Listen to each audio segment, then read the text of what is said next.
How you going, guys? Doing an install video today. This is our head unit for the Isuzu D-Max 2020 and up edition. So we've got the factory unit here. I just want to run through some of the features on it. So obviously you got all these buttons down the bottom here. There's the home button, and it can pull up these options here. So this is like your media ones. You got your radio, which you do need to tune because it's currently playing no real station. There we go. Find a station there. Pretty similar to how ours works, and steering wheel controls are working obviously. You can use the buttons here. I imagine touchscreen as well, so that's fine. Go ahead and turn that all the way down. It's got AM, FM as you'd expect, and you can go in here. Got other options, so you've got DAB, so standard DAB radio, you know, back out of here. And we can have a look. There's also the navigation, so it's got a built-in navigation. I think the issue with these sometimes is they're a bit painful to update. Some car companies will even charge you to update the maps, so that's a bit annoying.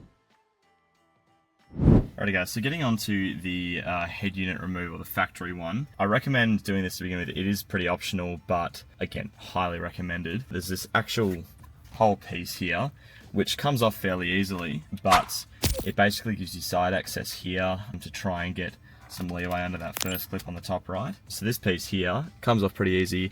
All you need to do is grab your fascia tool so you can get it under the right side of this vent, just over here, and then you can kind of really just use your hands to pry the whole thing out. Just make sure you drop the steering wheel first to give you, as much room as possible with that lever underneath it.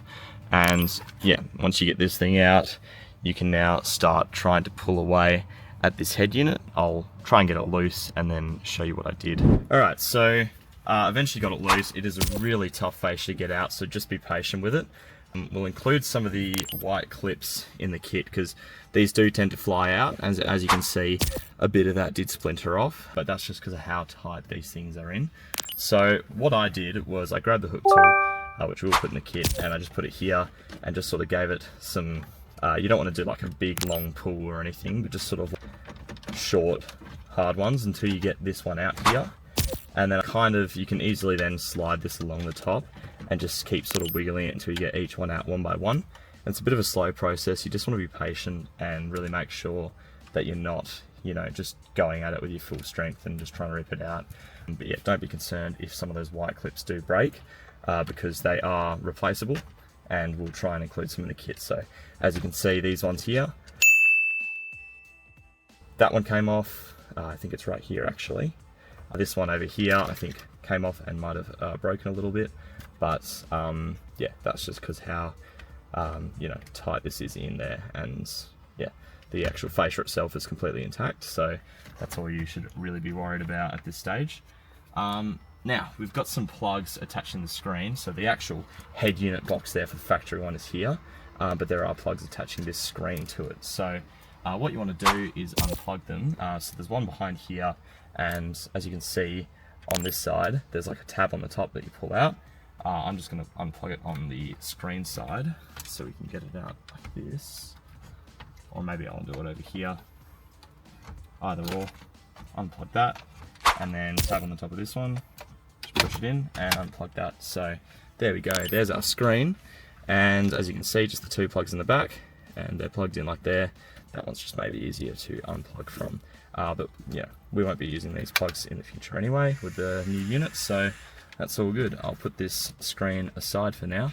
It's got this cord attached to it, so I'll have to disconnect that. There you go, so just got the last of those plugs out, and as you can see, that's the back of the head unit there. That's what it looks like. So all the plugs that used to go into it just hanging around here. No real danger of them dropping back or anything. So we'll go ahead and we'll show you everything in the kit. And yeah, our main harness might not match up to every single one of these plugs, but that would just mean that that plug is something that's not needed for it. So nothing to worry about there. Yeah, we'll go ahead and show you what's in the kit. So I've just taken everything from the kit and unboxed it so I can lay it out on this table and show you what it is and what it's used for. So here's the main screen. It's got a little bit of fascia, but it is going to be screwed into the factory fascia over here eventually, so that's all good there. This is the main harness, so this is what grabs the factory plugs on this side and then transferred across to our unit. So you've got the reverse camera feed will come through here, and you've got the radio antenna, and then the main power and a few other functions in there, so that's all good. Then we've got our 2 new antennas. So this is the 4G one, so if you want to put a SIM card in the unit, give it its own mobile data plan, then you can do so. And then this is the built-in GPS, so you can hook this up somewhere. We'll show you where we do it in this install, and that will give the unit its own satellite connection for any offline map applications you wish to use. This is the camera cables, so you put this in the back of the unit and then you get 2 RCA outputs, or inputs actually.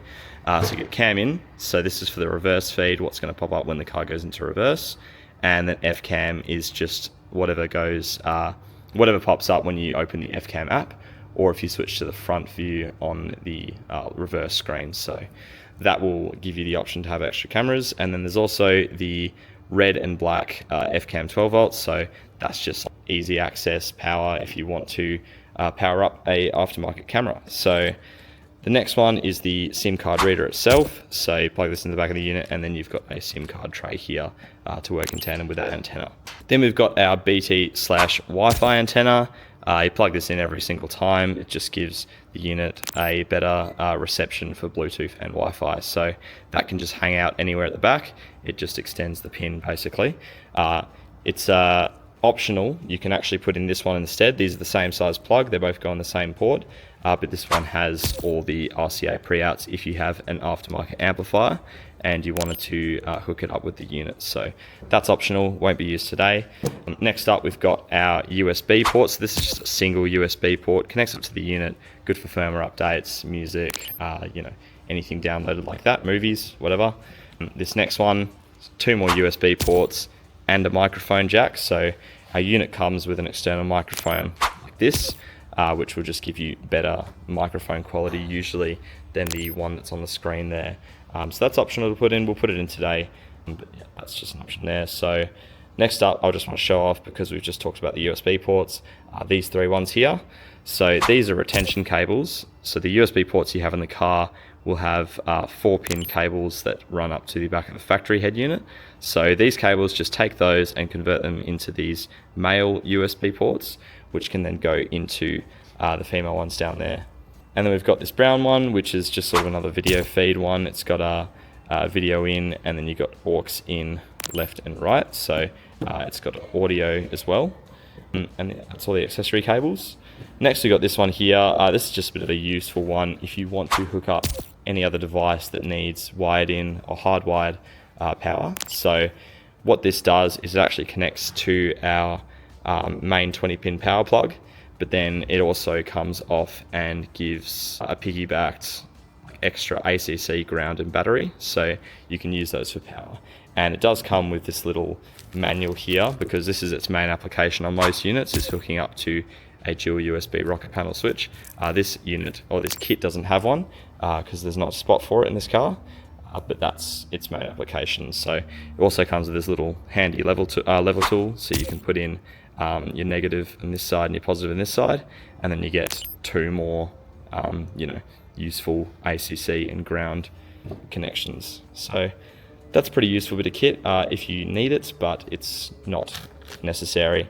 Then over here we've got all of our sort of extra stuff. So I'll just talk about these fitment things. So I was wrong before, we actually do already include these clips, because apparently it is quite common on these cars for these the factory clips to fail. So as you can see, I've already slotted them right back into place.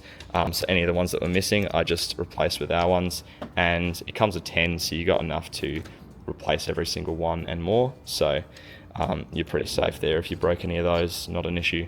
We've also got the screws here. So these screws are just to eventually attach this screen to this unit. Not much to be said there. We've got our OBD2 scan tool. So that can go in your diagnostics port, and you can scan any of the any of the diagnostics that the car has factory scanners for, and get it up on an app of your choosing. And we've got a standard stuff, cloth cleaner for the screen, because it's an iPad quality screen, so obviously it can get a bit smudgy over time with fingerprints and stuff. Just a stubby holder, which is pretty nice. USB stick, good for firmware updates and just storing anything from a laptop or anything onto the head unit. So that could be movies, music, whatever. Got some fascia removal tools, which weren't used as much as this hook tool, which we're going to include in the kit pretty soon because it was vital for me to get the head unit out. And you can take your time with the fascia removal tools, but it's a lot quicker with that hook one there. Also got this wire pulling tool, really handy. You just push this side through where you want the wire to go, touch the wire on this side and pull the whole thing through. So that's pretty handy there. And then we've got our two manuals, so the installation manual and just the general operation manual for the head unit. That about covers everything that's in the kit. We'll go ahead and start working on the main harness wiring. Alrighty, so back at the car, what I've brought with me, I'll just show you. So I've got the main harness with me, I've got the camera accessory cable, this USB port one, the other dual USB port one, which I might not need at the moment, and then our three potential USB retention cables. So what we need to do is I'll start with the main harness and we'll just go through and see which of these plugs here are going to fit. So starting off, we've got this one here. This looks pretty obvious, green to green. That's just going to snap into place like so. This one here, this is our reverse trigger cable, so only one pin there, but that's going to be really important so the unit knows to switch into reverse. This is a 8-pin. That one there is an 8-pin.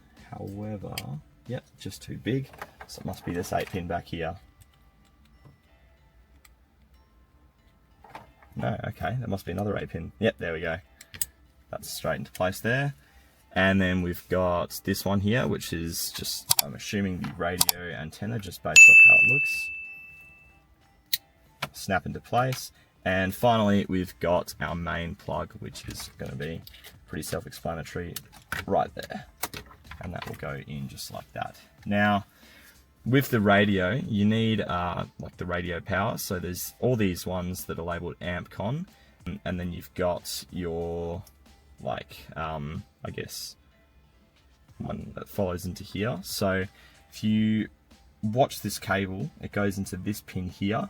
You just want to look on the other side and make sure that it's going to one that's actually being used. So it is there. That is the fourth one, and yeah, that's being used. So I want to connect that up, and that's going to make sure that my radio is getting power.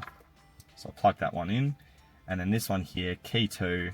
I'm assuming that's the steering wheel controls, so just to make sure that is going to something. So yeah, we'll plug this in for now. We'll come back to this if we have any issues, but I'm assuming for now both of these want to be plugged in.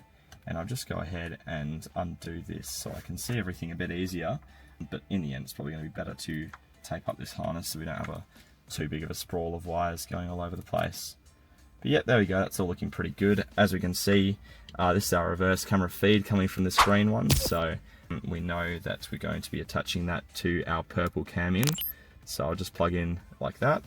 And then now let's have a look for our USB cables. So obviously we've got these three different options here. If you look at them closely, you'll see that they're all slightly different shapes, except for these two brown ones. They're looking to be identical. So we'll have a look and we'll see what 4 pins we've got available back here. So just having a look in here. What do we got? There's this one brown one. So I'm assuming it's going to be brown to brown. See if this one fits. No, it's looking to be potentially too large. Check this one next. Not quite.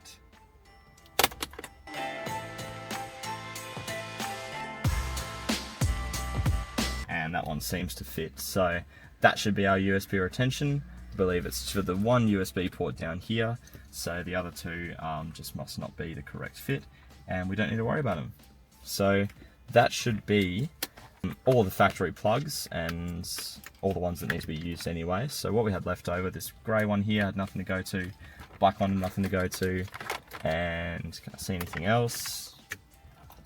No, for me, unless there's one hanging, there we go, this pink one here, not used either. So looks like we don't need to worry about any of that, and we can move on with the rest of the install.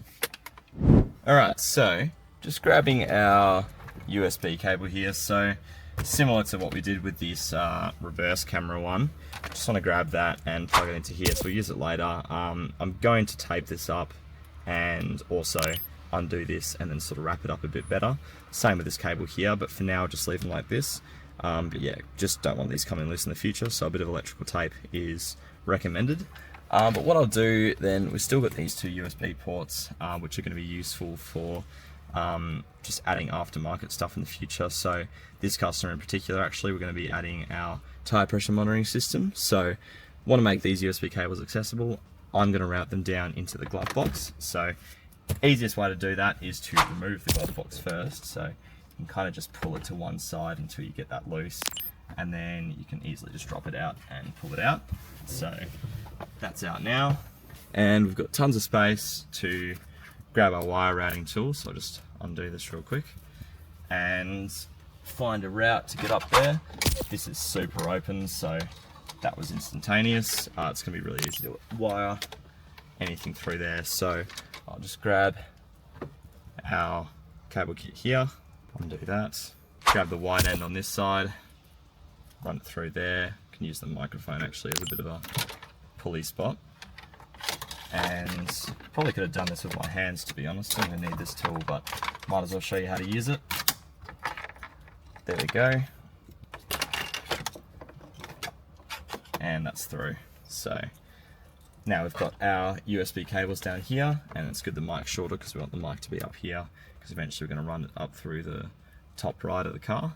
But there we go, there's the first one. Another handy one to put in there, just in case the customer ever wants to use it, or if you want to use it in the future, is the SIM card reader. So I'll go ahead and attempt this one with my hands actually, because there's probably no need with the amount of space I have here.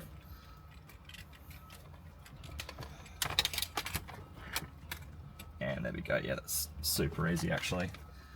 Cool, so we've got that down there too, and we'll want to just like deal with the extra slack. We don't want it all in the glove box like that. That would be a pain in the ass. So I'll eventually grab all of these.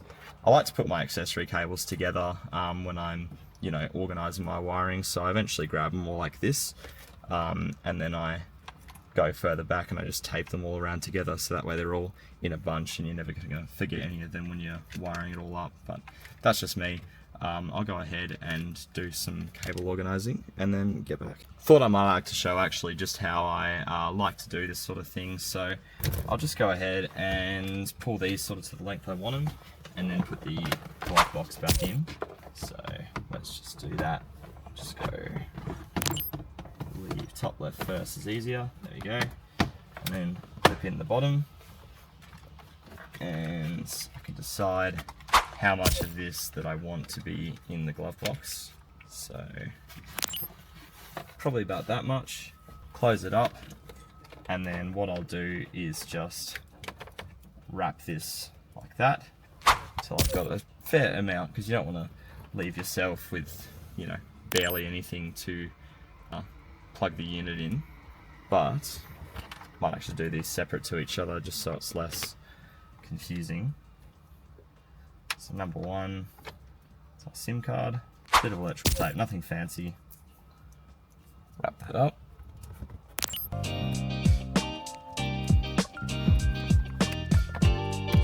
And we got our dual USB and microphone. Once again, just wrap it up a bit of tape. Cool. And then we've got our camera and USB retention. So bring them over to this side, and first I want to tape the actual connections. So grab those, get a bit of tape. Here's our camera, and electrical tape's pretty stretchy, so it's good to sort of stretch it as you wrap it around to give it a good seal, just like that. Same with our USB cable here. There we go, about that much.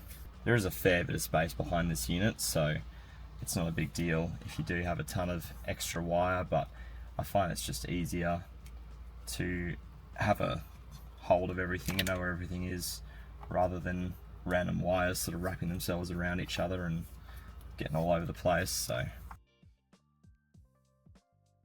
it's good. And then here we go. So we've got all of our accessory cables. We've got our grey one for the cameras, our pink one for the USB retention. green one here, or turquoise, is our SIM card, and then our white one for our mic and extra 2 USB cables. So I'll bunch them together like this, go back to about this point, and then tape them all together finally. So these are the 4 accessory cables that are necessary for most units. Again, the other ones are kind of just for extra aftermarket stuff, which you may or may not have. In this case, do not have it. So yeah, that's all I need to do. And then obviously there's the Bluetooth and Wi-Fi antenna as well, which will go straight into the back of the unit, so no need to tape it up here. There we go, that's all organized. These are together, and it just gives you sort of a easier interface to work with, because we've got that, our antenna, and then our power cable. So what I'll do next is just hook up the next 2 antennas, which are our GPS and then 4G. So there's a lot of space under here to go pretty far back, and then just tape those up. Oh, sorry, they've got a double-sided foam tape on the back of them, but I'll stick them up there, and then I like to tape them with this radio antenna because they're all in the same spot at the back of the head unit. So it's just another organizational thing. So here we go. Here's our GPS antenna. Just unpeel that one. Drop it there. And just find a nice flat spot. So there's plenty of flat room on this unit, and just stuck it under there. So we've got this here. I might just pull through a bit more cable there, and we can leave the rest back there. But there we go, that's our blue one, just let it hang down there. And then our next one is our purple one, which is our 4G. Exact same process, peel it off, find a spot that you like, and just stick it under there. And then I'll just pull a bit of this out so I can use it. There we go, that should be enough. And then once again, I'll just quickly undo this. And I've got my 2 more antenna, and I'll quickly just tape that to there as well, so I'm feeling pretty organized.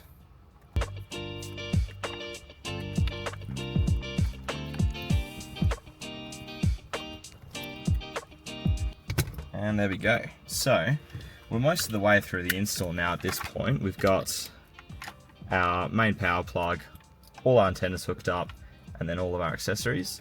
So it's actually getting to be a good stage to do a loose fit. Just plug in the unit, start up the car, see what's working, make sure it's all good, and then we can move on to wiring up the microphone, which is extra and optional. But you know, for you at this point, you could be pretty much done. So I'll go grab the screen, or actually we'll have to transfer it across to the factory fascia. I almost forgot. Show you how to do that, and then we'll go run through a test. Alright, so just moved over to the bench, transfer our screen onto the new, onto the old factory fascia. So, got a couple screws here, just want to go ahead and take them all out. So, first this black one here.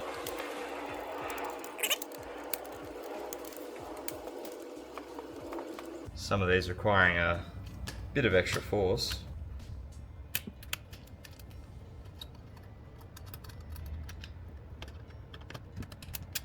And there we go.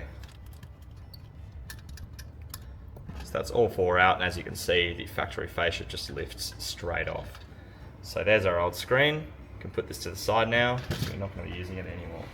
Grab the new screen and just put it down, face down, the right way up. You can tell by the Vhedia logo on the bottom. Just put it like that. And as you can see, our screw holes line up with the factory fascias. This is what it will look like on the front there. So just grab that, and then these factory screws won't actually work because they are threaded for the other ones, so that's why we include these self-tapping ones, and we've got 8 of them to go in, so a bit more than the factory one used, but we'll go ahead and do them one by one. So here's the first one. Start with the top left there.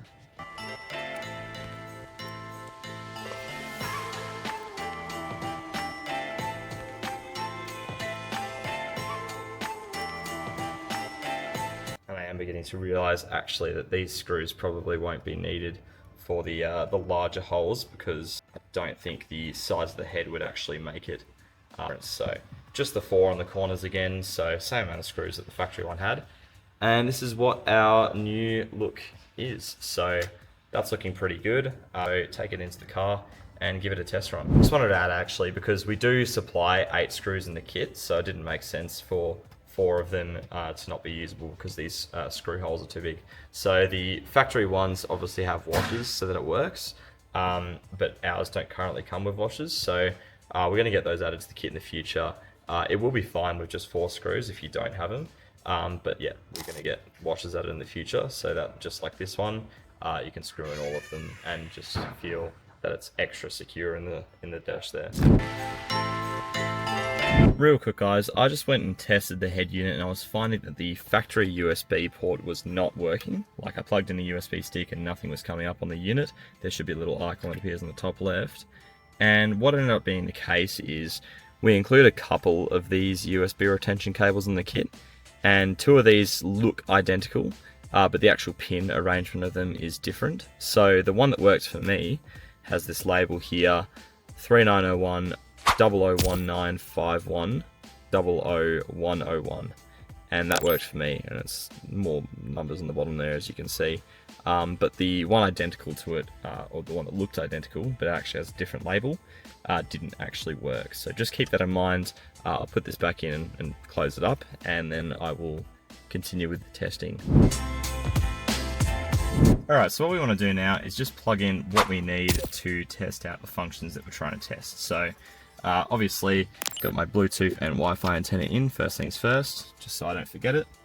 Then we'll go with our main power plug here, so that's our 20 pin black one over on the left.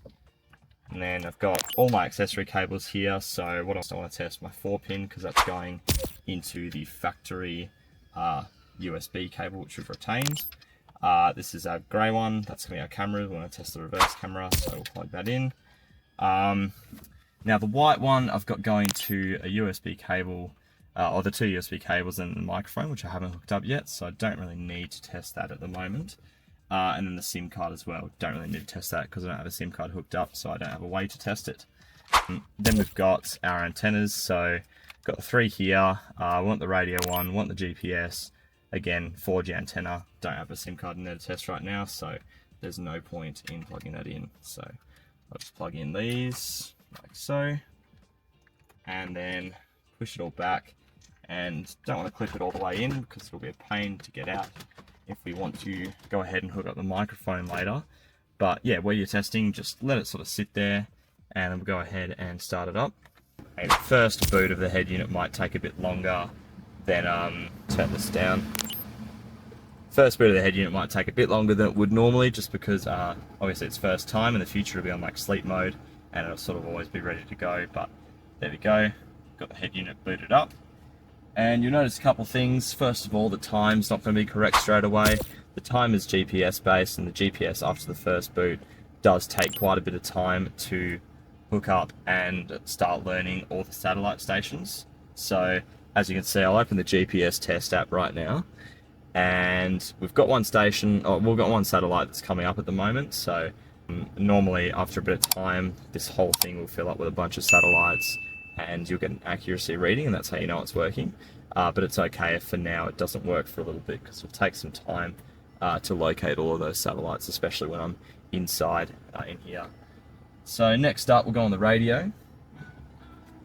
And as you can see, the stations are working. You'll probably find when you first start it up, because I've already tried this because I had an issue with the USB, that the radio stations will be a bunch of random ones that you can't use. All you have to do is hit the search button here, and it'll go through and tune and find all the actual stations. So as you can see, these ones are all working. Here's an example. I haven't done it for AM yet, so as you can see, it's just random noise.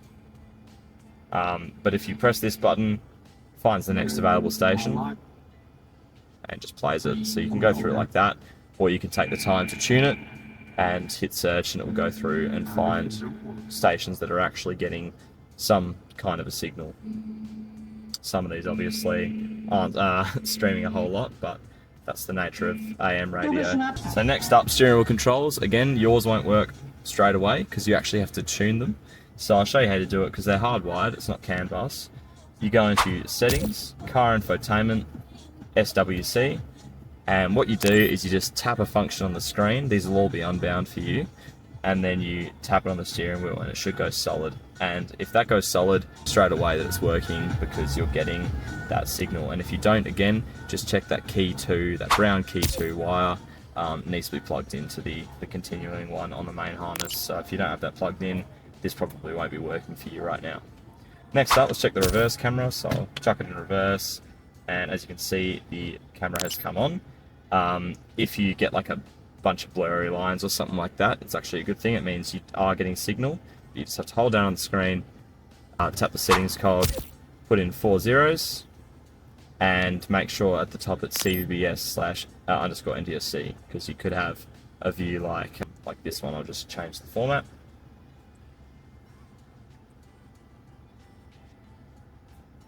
And there you go. You'll probably just get like a black screen, or you could get like rolling lines. That's what will happen. That's what will happen if you are on the wrong format. So I'll go ahead and change it back to the correct one.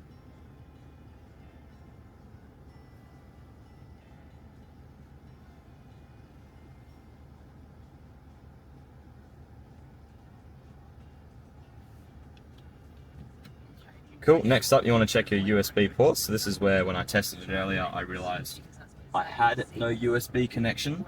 And the reason for that was, again, the USB retention cable I used was not the correct one for this car, because a couple come in the kit. But just be vigilant with that. So that's the USB port down there. I've got the USB cable that came in the kit. You can use anything. You can use like an iPhone or Android charging cable and plug it into your phone. But if I plug this in, as you can see in the top left, that little icon comes up, and you can check again in the apps icons and go to File Manager.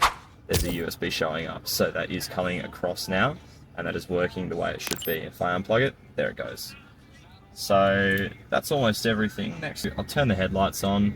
There you go, the screen dims, that turns into a moon, and you get some lights on the sides. That's how it can tell it's on night or day mode. And then you can go ahead and try and pair up your phone. So if you go into Bluetooth, pull out your phone. This is an iPhone, but it's a similar setup on your Androids as well. All you have to do is hit search on this, go down here, wait till your phone shows up. There's my phone. I'll tap it, and on my phone in a second I should see, there we go, pairing request. Hit pair, allow contacts and favorites to sync, and then it'll ask me for CarPlay, and I can hit connect, and boom, we've got CarPlay on the screen. So a lot nicer than the factory one. We've got just better colours, nicer touchscreen, and obviously all the functions still work the same as it is CarPlay. So I can get my music, I can use my voice assistant with the steering wheel controls here, hold that down, there we go. And yeah, that's all going to work fine. It connects automatically when you get in the car, so no need to do what we just did every single time. But yeah, I'll also check, I like to do this as well, I check the firmware versions. So if you go to settings, car infotainment, about device, you can see the date. So this is the current latest one for me at the time of recording this video, V2025-09-15-17-07. So that's working fine. You can check our website if the firmware update is up to date for you, because if it isn't, you might have some issues with connecting your phone up, etc. So I'm pretty happy that everything's working fine. You can obviously check the USB ports down in the glove box as well, make sure they're working good, but I will leave that for now, and I'll go ahead and hook up the microphone, so I'll show you how to do that. Alright, so for the microphone, it's kind of optional to do this because I think you can just run the cable through here and then sort of shove it between this gap in the fascia. Sometimes it is easier though to pop off the A-pillar and just wire it through that way. So the way you would do that is just by lifting up these flaps. So you can use a fascia removal tool. I think sometimes, there you go, you can use your fingernails as well. And it's just a couple of Phillips heads, and then the whole thing will just sort of pull out pretty easily.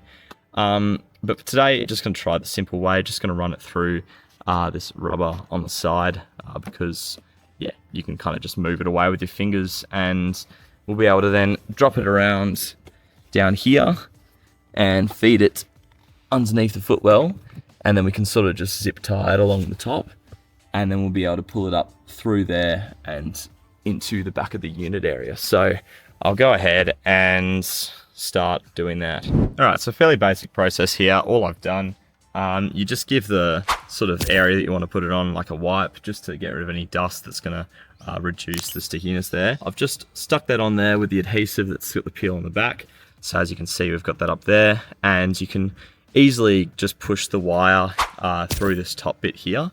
If you need any more help with that, you can use one of these tools to sort of give it a good push. And as you can see, I've got it fed up into the top right there, so it's pretty nice and flush.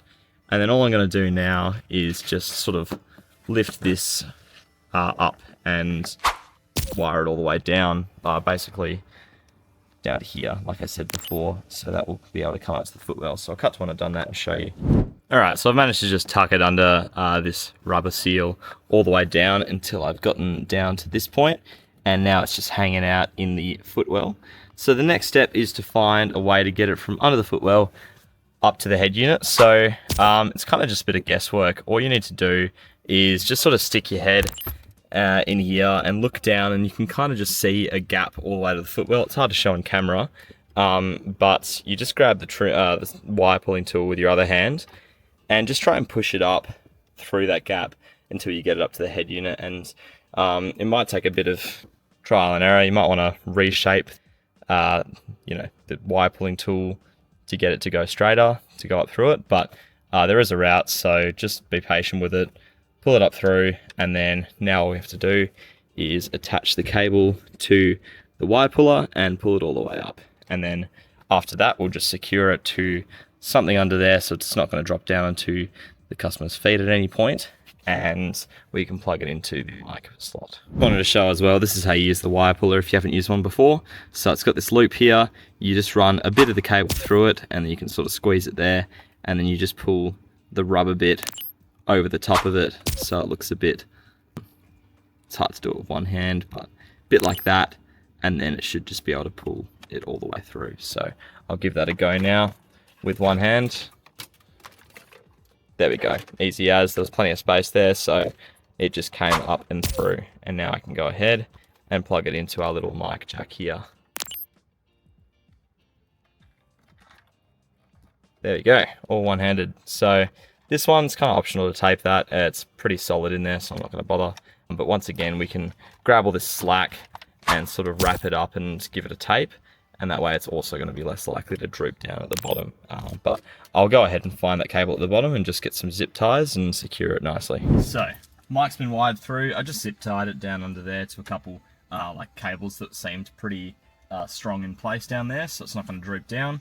And then just a little bit of excess I just wrapped up and taped as I've been doing. So, that should be everything. We've got our antennas here, obviously. These are the four... Sorry, get that antenna out of the way. These four accessory cables, plus the one that's already in, the Bluetooth and Wi-Fi, and our main power. And we've already tested that everything's working, so now we've just added the microphone.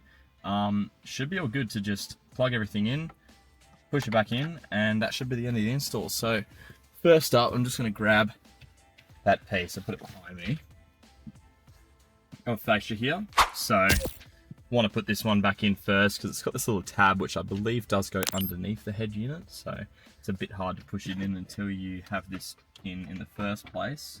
So I'll just, there we go, snap everything into place there. So cool, so that's looking the way it should again. And then now we're just going to grab this and plug everything back in the way it was, and we should be pretty much done. So let's just give that a plug. Number one, 4 of these.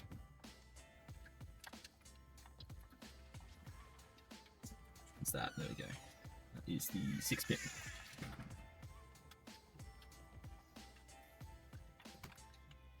White 10-pin at the bottom. Snap that in. And a 4-pin goes in between these two. And then our Bluetooth and Wi-Fi, which I'll just actually route this up. Doesn't matter where this hangs, but just so it's not drooping below the fascia. When I go to push it in, pull this antenna through, and just have it over the top.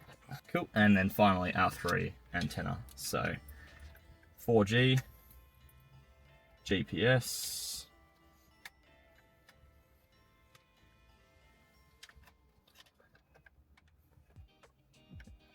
that's in, and radio.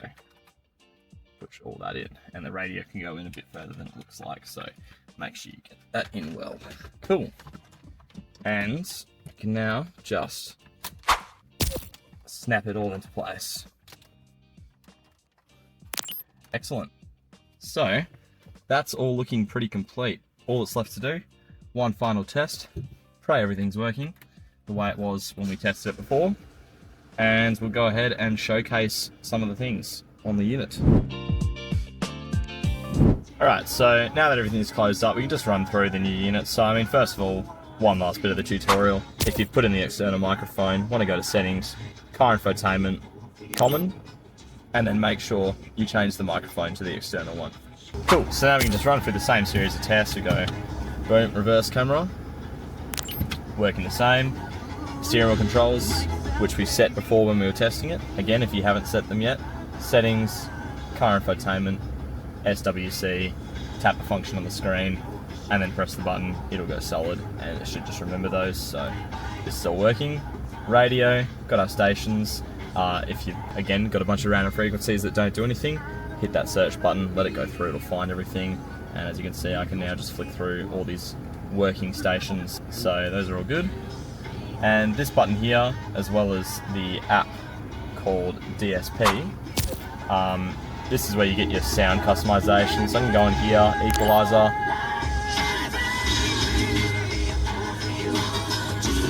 change all these settings. Flat's the standard, smart sound, you get loud mode, much more bass there, really punchy.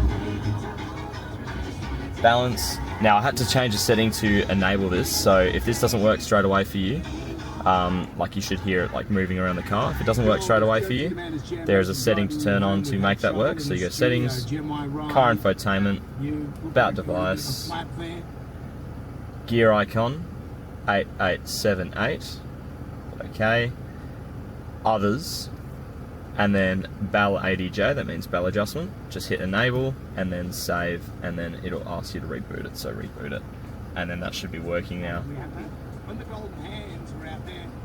Right, next up, obviously my phone link is still working. It remembered my phone from when I was testing it, so when I boot up the unit, this came straight on, and that was all good.